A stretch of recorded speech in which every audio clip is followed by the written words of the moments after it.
If you are designing anything in Studio, you are going to need to use the brick palette. In this video, I'm going to be showing you how to use the brick palette more efficiently so you can get more out of your design time.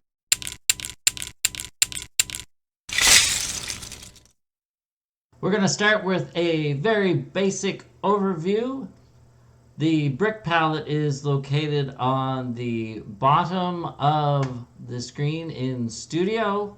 You can make this larger or smaller by pressing the Tab key. And you can also change it so that it's positioned vertically instead of horizontally if you go into your Preferences, Options, Appearance, and click the vertical option.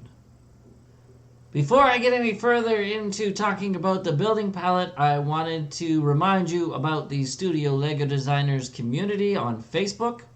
We've had a lot of members join this week from all different experience ranges, from people who have just started using Studio to experienced users. There has been a lot of fantastic conversation and input from all sides, and definitely some interesting models that people have done in Studio. So if you would be interested in joining the community, I will put the link in the description below. As well, for those that don't know, I'm a commissioned artist. So if you have a design that you would like to see put into brick form, you can get in touch with me through playwellbricks, either here or on Facebook. And I also do instructions. So if you have a mock that you wish to have instructions made for, please get in touch. Thanks so much.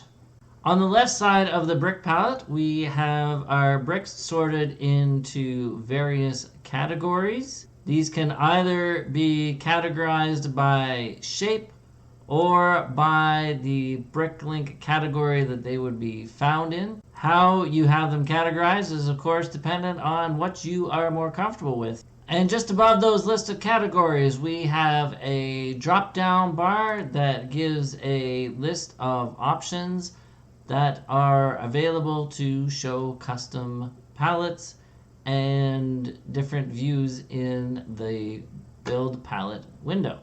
First in that menu is the master list, which shows all of the bricks that we have available. Next is the new parts. These are the parts that were just released in the latest patch. And the next one we have is custom parts. These are parts that you've either imported from L-Draw or that you have created in Part Designer. If there's nothing in the palette window when you click on custom parts, there could be two reasons for that. Either you have forgotten to import the parts that you have made from Part Designer, or it could be that you have hide unavailable colors checked in the color palette. So check off that option and you should see your custom parts. The next options we have in that drop-down list are the custom palettes, but I will come to those later. For now, we're going to go back to the master list. There are lots of categories here for different types of bricks, and not all bricks are going to go in the categories where you think they should go. Over time, you'll get an understanding of where things are placed. So in the meantime, what you can do is use the search bar to find the parts that you're looking for.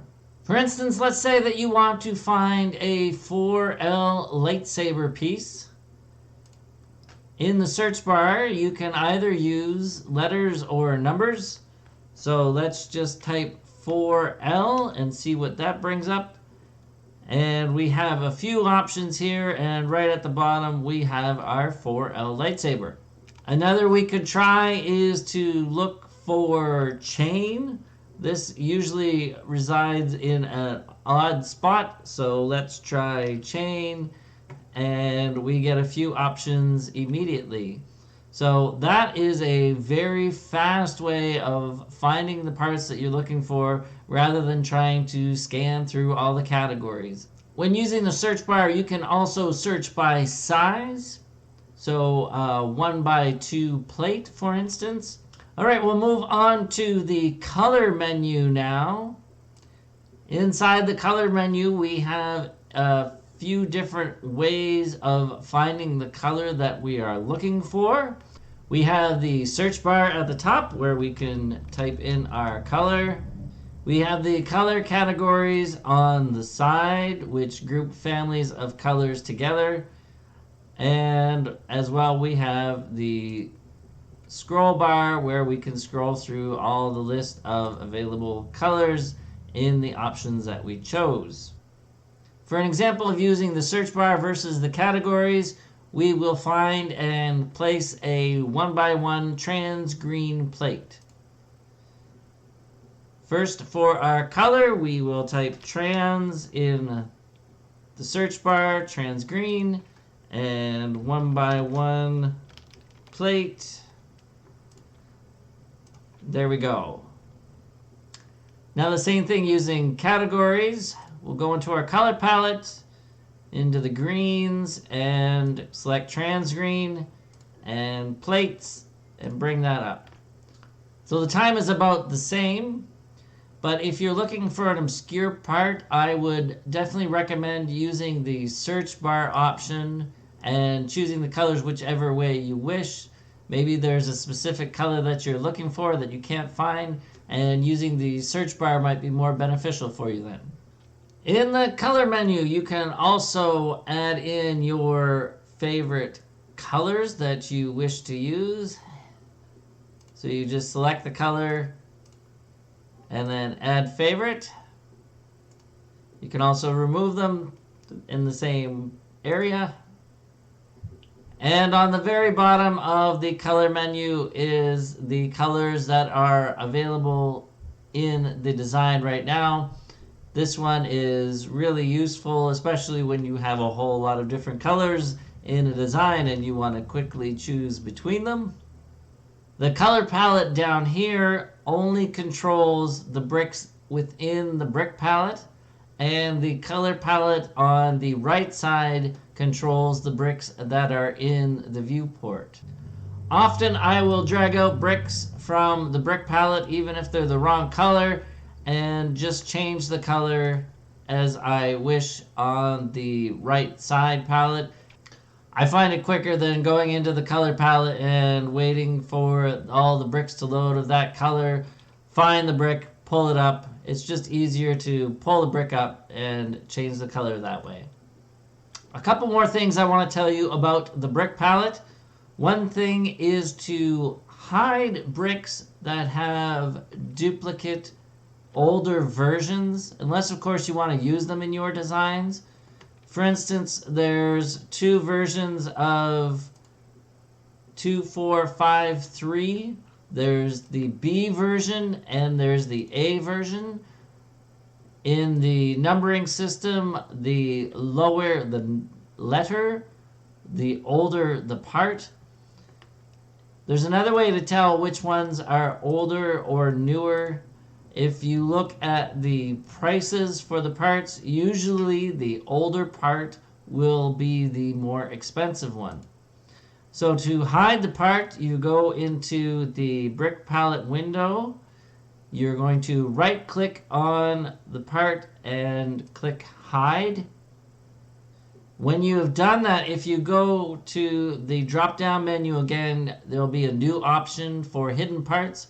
So you'll still be able to access those parts. It's just they're not going to be in your main menu, so that when you are building your design, you don't have to keep trying to figure out which is the newer part, which is the older part, and which part you should use right now.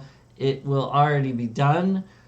Another handy tool that we have in Studio is our recent brick widget.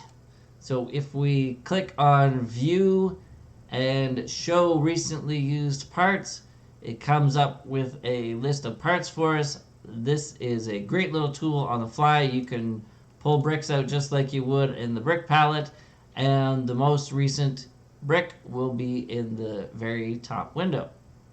Now we'll get to custom palettes.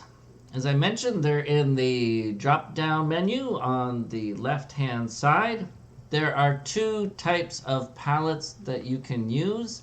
There are custom brick palettes and there are custom submodel palettes. To create a palette, you're going to go to Add a Palette, and you can change the name as you wish. And it gives us the option to create either a brick or a submodel palette. So first we're going to go with a brick palette. To add bricks to the palette, we can right click on them and add to the palette. And we can also do the same thing if they are in the viewport.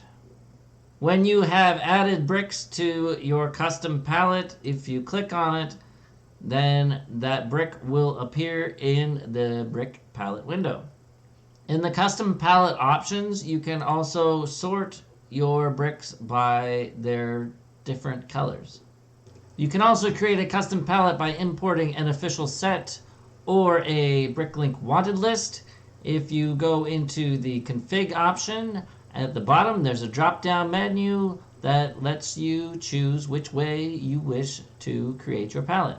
To delete a custom palette, you are going to go in the drop-down menu to config and select which palette you wish to delete and click on the trash can.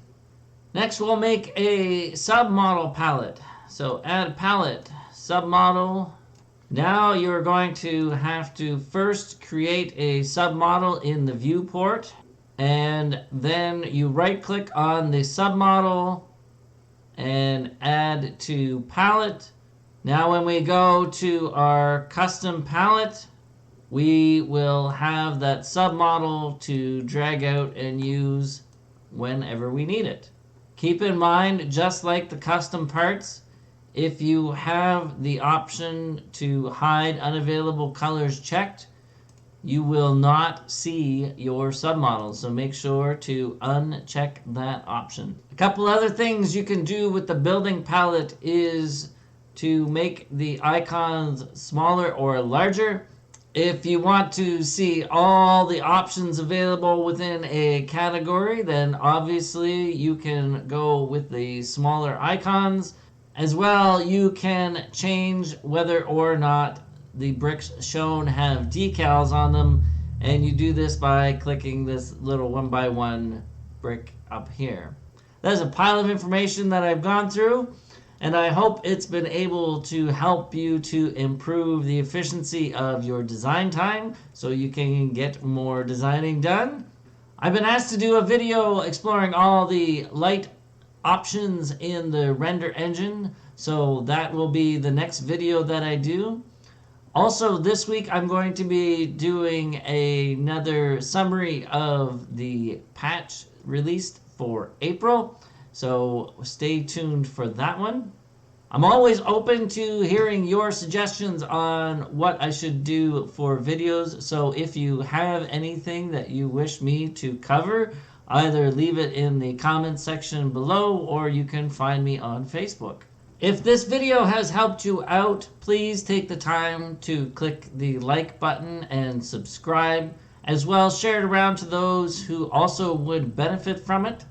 Thank you so much. Have a fantastic day. Keep dreaming of bricks. Bye-bye.